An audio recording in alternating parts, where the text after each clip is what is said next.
Hey, what's going on, guys? Welcome back to another... My screen is dirty.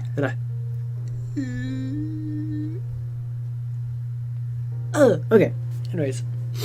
Sorry for the weird intro. Welcome back to D&D, the End of Worlds campaign. This is part, like...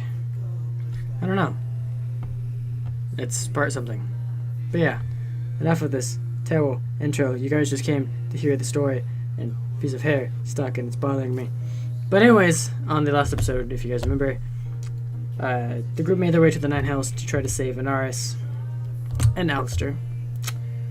However, after killing the pit fiend that they were told to kill in order to receive information about the location of the Rakshasa that they're currently trying to kill as well, they killed the pit fiend, but were taken prisoner and led into the Bastion of Flesh. This one of the most secure, deadliest prisons in this layer of the Nine Hells. Where they were led inside, they caught a glimpse of Alistair before they were taken inside a room with a chain devil, where they were tied to the ceiling, or chained to the ceiling and the floor. As the chain devil began to strip them of their clothing and armor, he was called out by a bearded devil, telling him that one of the dukes, or the duke, requests him. And the bearded devil then threw all their weapons down and basically everything they had before leaving. The group quickly began to take advantage of this opportunity and break out of their chains. Blair being the first one to do so, using her strength, and freeing the rest before they quickly thought of a plan of what do we do here? What's the plan of action? Do we go after the Rakshasa first? Do we chase down... or do we follow our tracks back and go to Alistair? And how do we do it? They disguise themselves as two bone devils, being Gilmore and L'Oreal. Oberon stayed in the locket that Waywin had. And they just disguise themselves as a variety of different devils, Blair being a chain devil.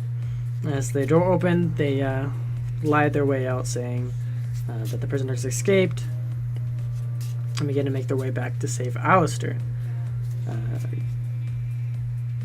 They ran into quite a bit of problems, but they managed to lie their way through barely. And upon returning back at Alistair's cell, they were confronted by some of the guards. Standing in front of the cell, for a long period of time, rose their suspicion.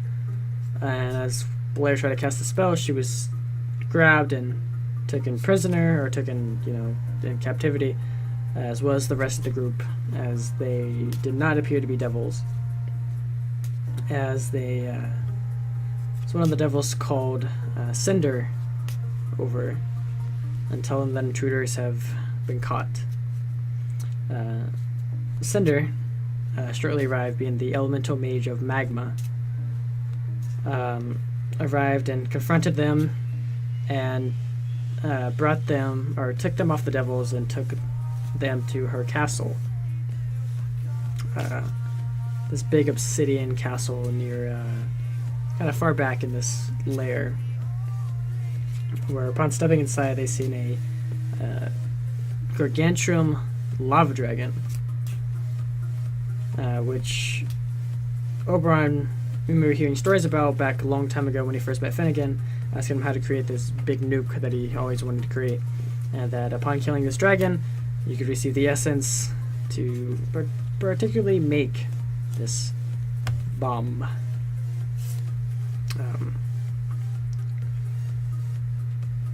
They also seen Anaris, who looked to be a lot more sinister. His eyes were kind of completely black with red pupils. And they also seen a blue dragonborn who appeared to be RJ from the War of the Plane Destroyer, the Void Dragon. Cinder admired them for being brave and coming down to the Nine Hells, and decided not just to kill them, even though they broke a lot of the rules. She made a deal with them. If they wanted to free their friends, if they wanted to free Alistair, they would have to fight Anaris and win. they wanted Anaris back, they would have to fight her and win. And if they wanted RJ, they would have to kill the dragon. The group not really seeing a way out. If they lose, well, their soul is forever trapped here. They decided, sure, and decided to fight Cinder first.